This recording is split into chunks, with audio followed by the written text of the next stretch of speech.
And what are we going to do now? Anybody know? What do you think I'm going to do? Shirley. Shirley. Surely you know what to do. And the claw. That's a joke. The inside of the claw, you're going to clean that up. I've done that already. Oh, you have? Yes, ma'am.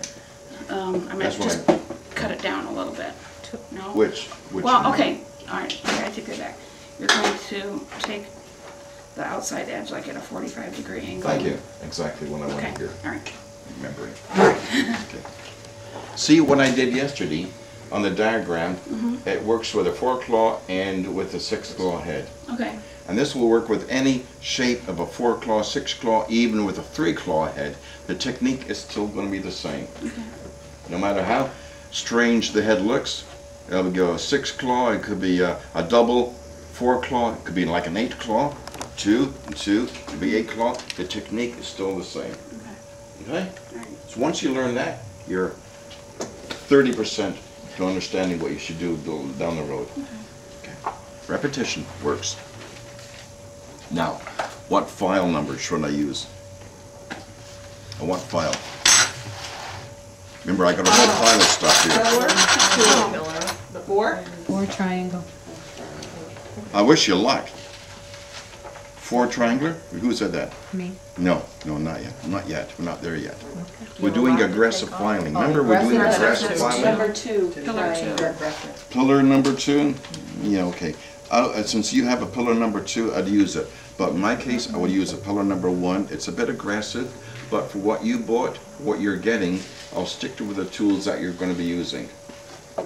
Pillar number 2. I want to pick up number 2. Number 2 pillar. Remember to number your files on everything so it's easy access. We're going to file on a 45-degree angle. I'm making sure that the filing does not creep up to the stone.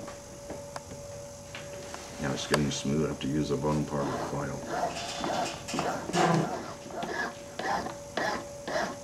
And that action pushes the claw into the... I'm sorry? And that action pushes the claw further onto the stone. Yes, ma'am, it does.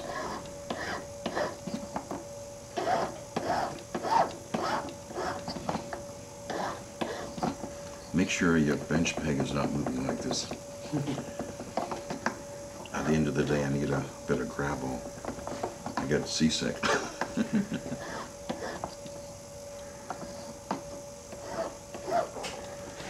If you need to buy a number 1 file, you may have to. But I wanted to keep your costs down, so I got you the basics.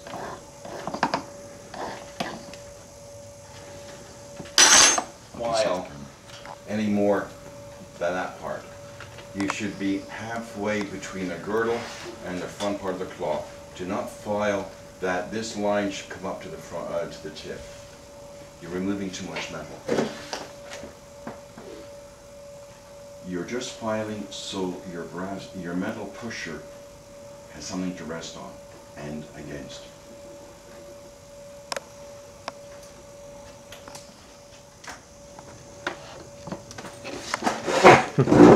Oh, I need some back. Going to hold it here for Yeah, you? yeah. Okay. Oh, you're lifting it. I'm sorry. Yeah.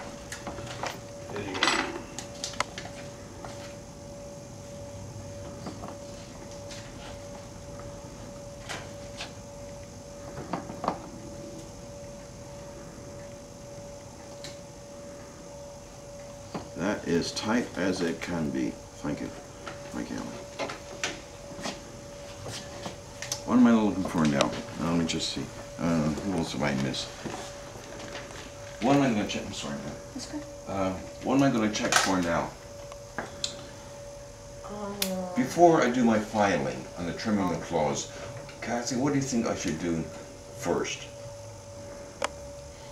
Well, you're going to want to make sure it's sitting all the way down before you do the filing.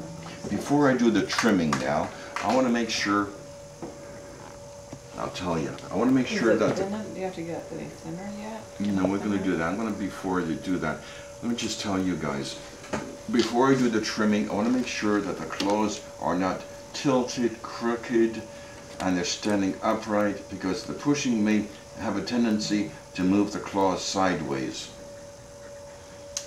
And you got to make sure that the claws are always going to be perpendicular, in line with the other three.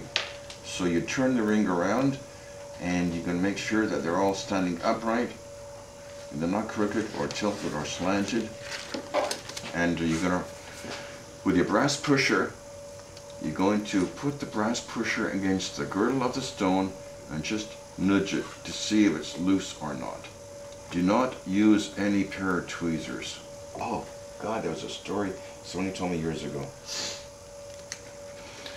Do not use any pair of tweezers to rotate the stone.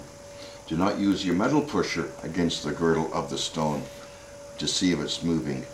Get your copper, preferably a copper pusher, or your brass pusher, and just touch and see if the stone is sitting tight. Right. It's not going to move.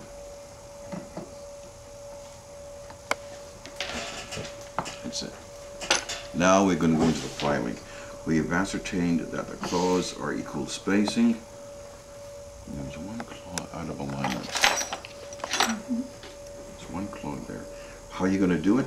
And get your pair of pliers, holding your ring almost horizontal, and grab, not the tips, but grab the bottom part of the claw, squeeze it, and move it. Everybody want to see that again? Let's come up, get close behind me. You're holding your ring, almost resting against a bench peg.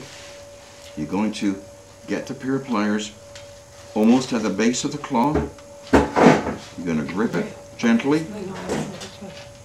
Steve, can you see that? Mm-hmm. And you're just going to maneuver it where it should be. Do not do it on top. You want the whole claw to move, because if you do it from the top, you can get a crooked claw.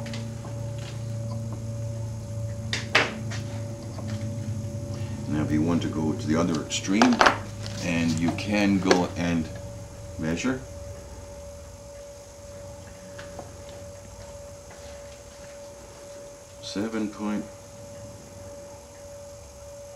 .58. This is overkill. Oops. 7.6997. 7.73. 6.93. And here we go here. 7.72. So there's a bit too much space on one side.